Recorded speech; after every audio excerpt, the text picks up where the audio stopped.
like your presence is getting weaker.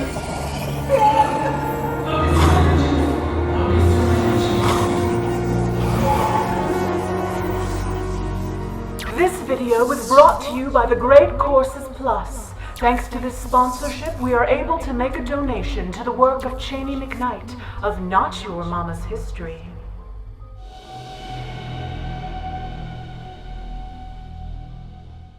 Spirits, knock 3 times. Knock 3 times. Knock 3 times. Knock 3 times on the ceiling if you want me. Twice on the pipe if the answer is no. Finally, I have been fighting for a Dawn featuring Tony Orlando opener on this channel for a long time. You all have no idea what I went through. Today you've come to hear a story that begins about 180 years ago in a little farmhouse in Hydesville, New York, where 2 sisters learned to talk to the dead. What? No, they weren't sisters like the Kardashians. Are you kidding me? Well, actually they were sort of like the Kardashians. Oh my god! As I was saying, it's 1848, and the Fox sisters, 11-year-old Kate and 14-year-old Maggie, were awakened in the night by strange thuds and knocking sounds. The Fox family had been hearing the knocking noises, or rappings as they called them, for some time. As the story goes, on this particular March night, the girls tried communicating with the source of the strange noises. Something seemed to be consciously responding to Maggie and Kate's requests and questions. When they asked to count 5, they heard 5 loud knocks in response. And when Maggie asked, "If you are an injured spirit, manifest it by 3 raps," they heard.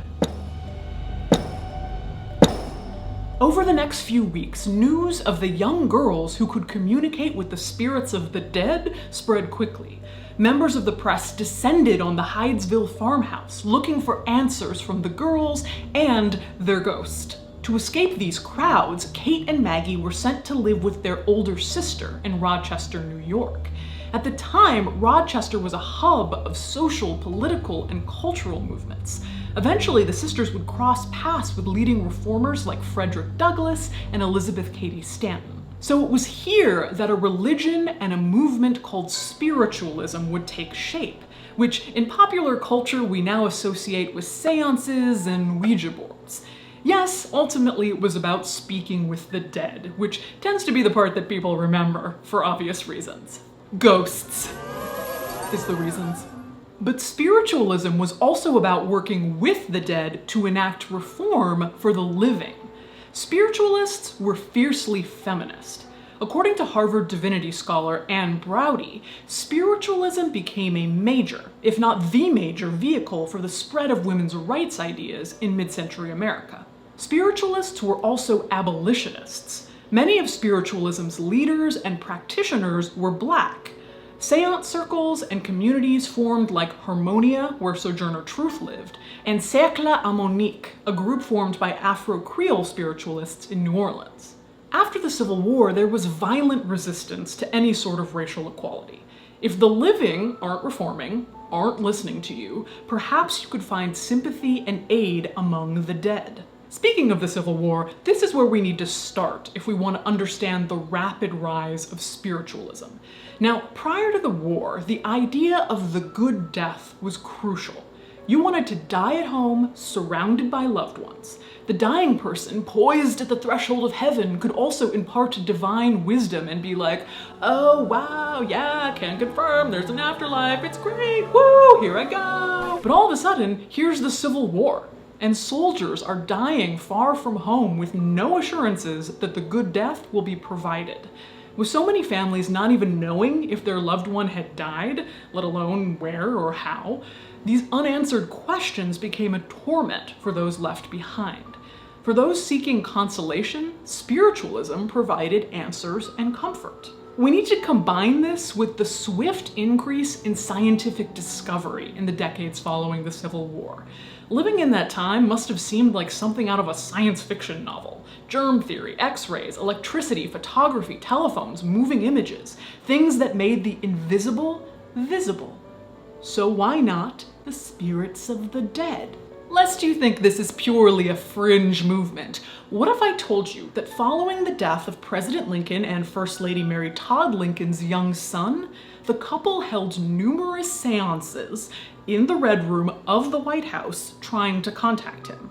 And after President Lincoln's assassination, the First Lady commissioned a spirit photograph with her dead husband. Spirit photos purportedly captured images of the dead on camera. Although many spiritualists touted them as evidence of the afterlife, the photos were, in actuality, processing manipulations, like double exposures. And some of them are, to be honest, not very convincing.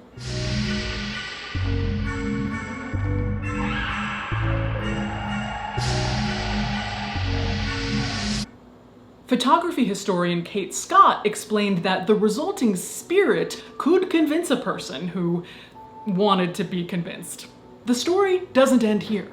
Spiritualism has experienced a resurgence in popularity following just about every mass death event in the US and the UK since the Civil War. During World War I, there were approximately 40 million military and civilian deaths worldwide.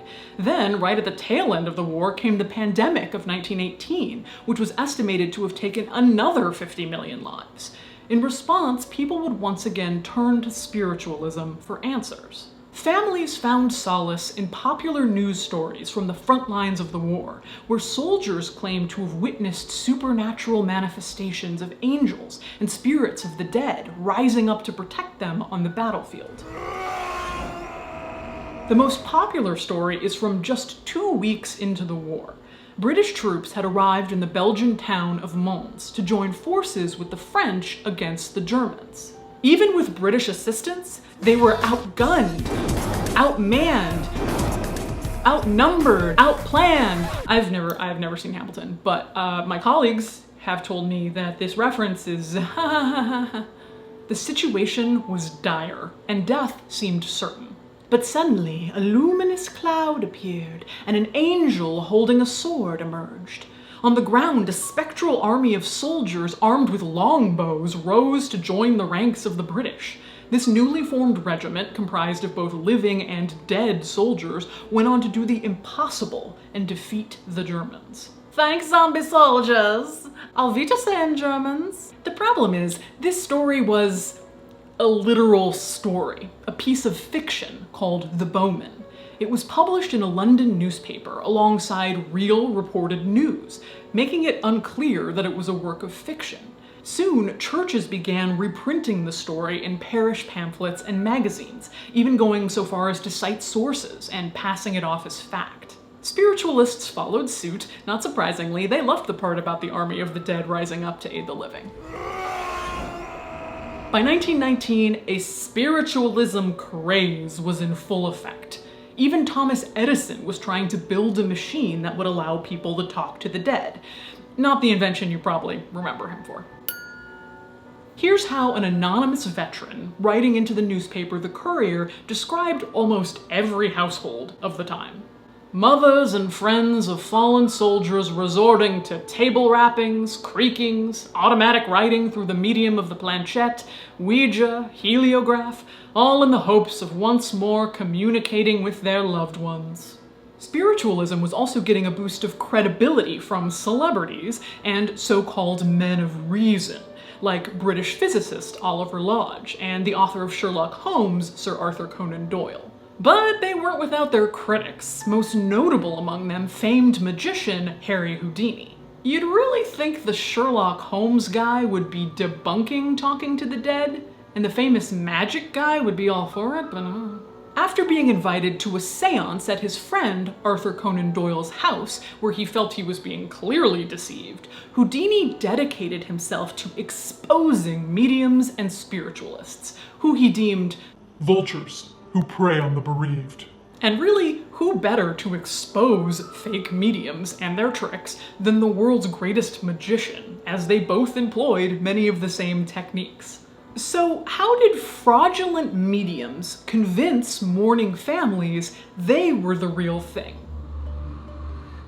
Welcome. Thank you for coming tonight.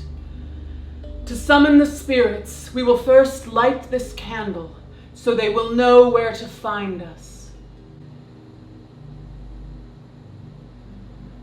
Next, I will place this bell beneath the table so they know how to reach us.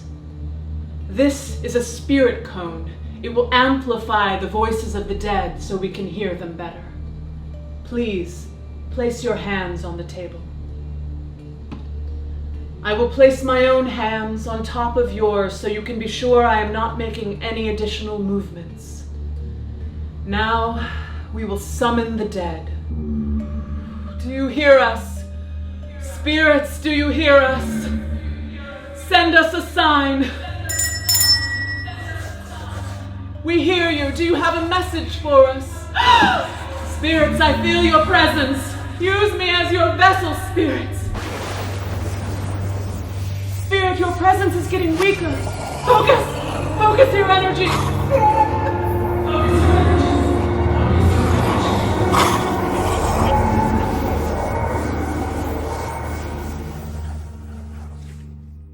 So let's break down what happened here. I asked my grieving widow to put her hands upon the table, and then I put my hands on hers, assuring her that I was here with her the whole time. But when she was disoriented and distracted, I quickly blew out the candle, plummeting the room into darkness. I used my feet to grab the bell and ring it. While the subject was distracted by the sound of the bell, I used my Indiana Jones quick reflexes to move my right hand away and quickly replace it with the thumb on my left hand, so she never feels my hands are gone. Now that my hand is free, I quickly moved the spirit cone to my lap.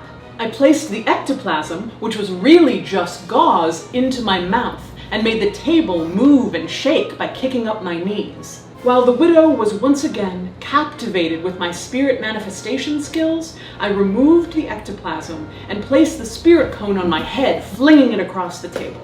The tricks are simple enough, but when you combine a talented seance performer with the desperate desire to hear from a dead loved one, more often than not, you can create a true believer. Now, we can't avoid talking about the most famous spiritualist accessory of them all, the Ouija board, aka all my sleepovers from 1990 to 1998. The originals were called talking boards, and they've existed for quite some time, but they began to be marketed to the general public due to the popularity of spiritualism and instant accessibility to spirits they allegedly provide. In the 1960s, the patent for the Ouija board was sold to Parker Brothers, makers of other fine games like, "Hey Pa, there's a goat on the roof." Parker Brothers later became Hasbro. The game has held a unique place in American pop culture, referenced in urban legends and films like The Exorcist. Oh yeah, well let's both. And Ouija, Origin of Evil. In 2009, Hasbro had the Ouija board making headlines once again when it released a version of the board for girls. The original Spiritualists were girls. She's got a lot of friends, and some of them are ghosts. It's always been mysterious. It's always been mystifying. And now, the Ouija board is just for you, girl. With 72 fun questions included, you'll never run out of things to ask. Who will call or text me next? Will I be a famous actor one day? Who wishes they could trade places with me?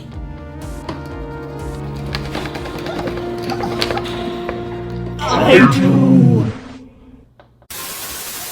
Believe it or not, that really was the product description from Hasbro. Putting the bro in Hasbro. Although the Ouija board is steeped in urban legends and spooky slumber party stories, the spookiness behind the game is simply science. It's a phenomenon called the ideomotor effect, in which a person is not aware of the small movements their body is making. In other words, your subconscious desire for a particular outcome or result can manifest as actual movement. So when people use an Ouija board, they are moving the planchette across the board, but the movements are so small that they aren't even aware of them, which psychologically is a little spooky. After all, let's try it. Spirit, do you have a message for someone here? T G C P. That's right. This video is sponsored by the Great Courses Plus. Those of you who have been watching my channel for a while might be wondering, Ouija boards? Talking to the dead? Ectoplasm? Who is this person? What have you done with our curmudgeonly skeptic? Don't worry, I'm still an abject nihilist, but did you know there's more to skepticism than just being a buzzkill at your friend's seance? Knock 3 times on the ceiling if you want. With the Great Courses Plus, I found this course literally called Skepticism 101, How to Think Like a Scientist. You dive into how skepticism and the scientific method are one and the same, and how to approach things like neuroscience, God, conspiracy theories, the paranormal, and yes, death like a scientist. Like, how can we rationally explain the near-death experience? Spoiler, biology.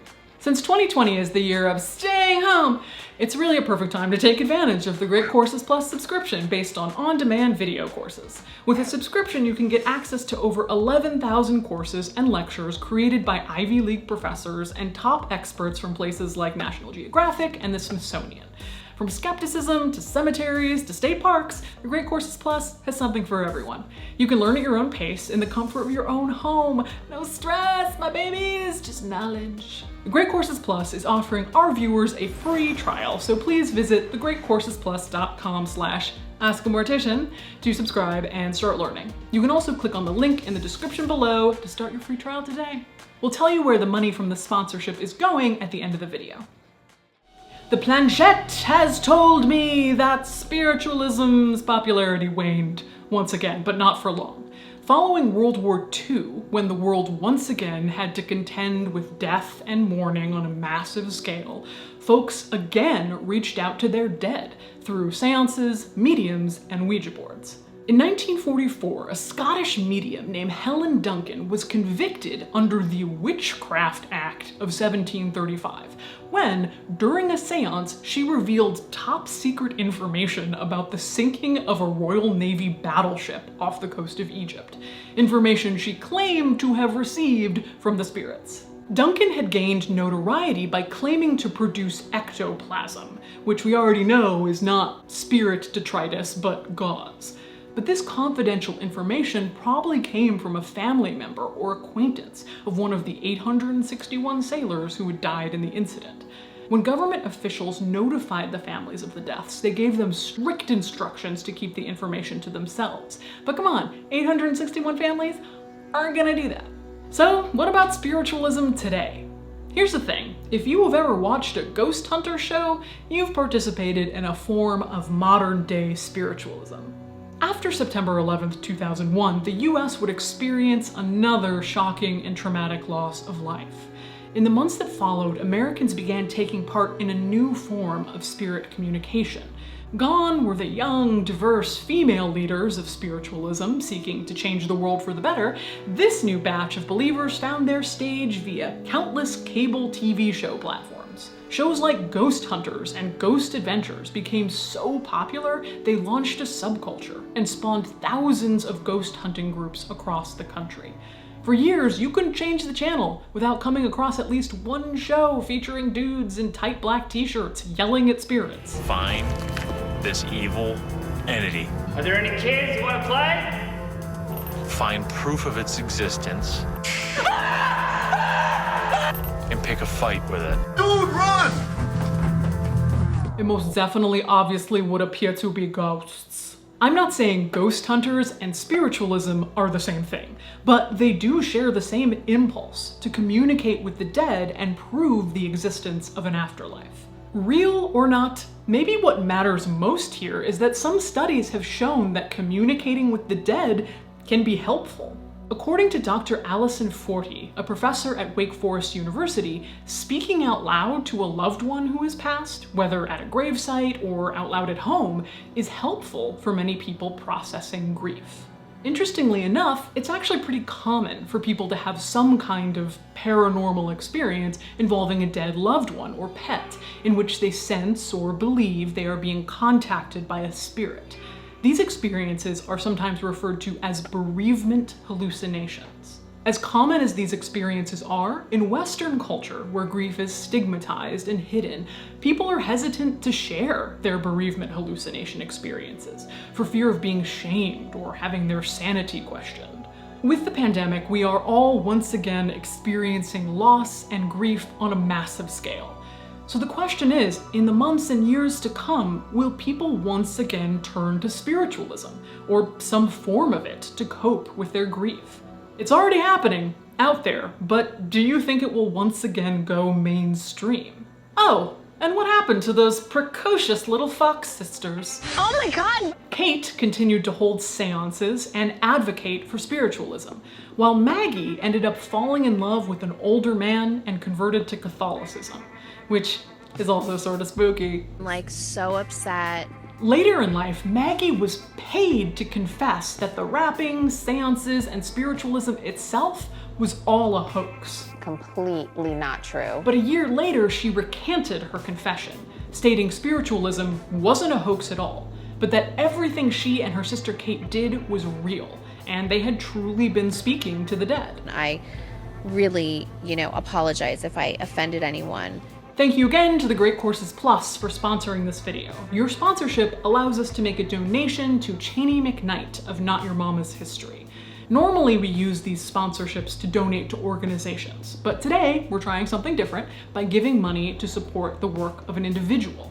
Cheney McKnight is a performance artist and historian who creates educational programming about slavery and the African experience during the 18th and 19th centuries.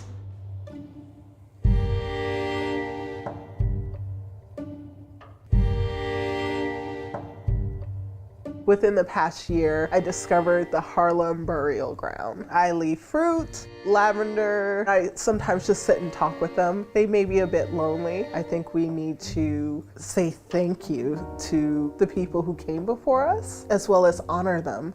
You can learn more about Cheney's work at the link below. This video was made with generous donations from death enthusiasts just like you.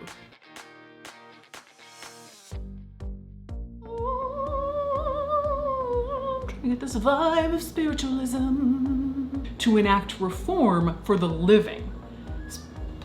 Oh yeah, you should the whole neighborhood is absolutely interested in your musical selection, Car.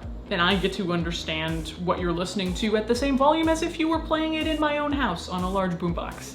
It was published in a Los Angeles newspaper wouldn't that be funny? Oh my god, my legs are covered in sweat. They are like defrosting hams on this chair.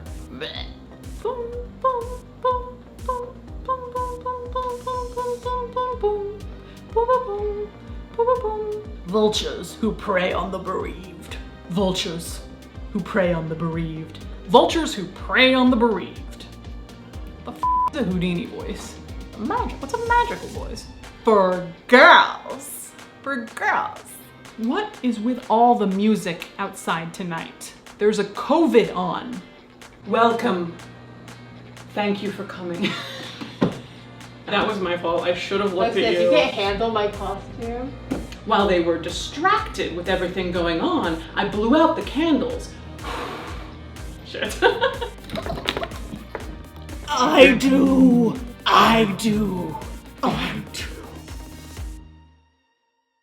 Hey, Pa, there's a goat on the roof.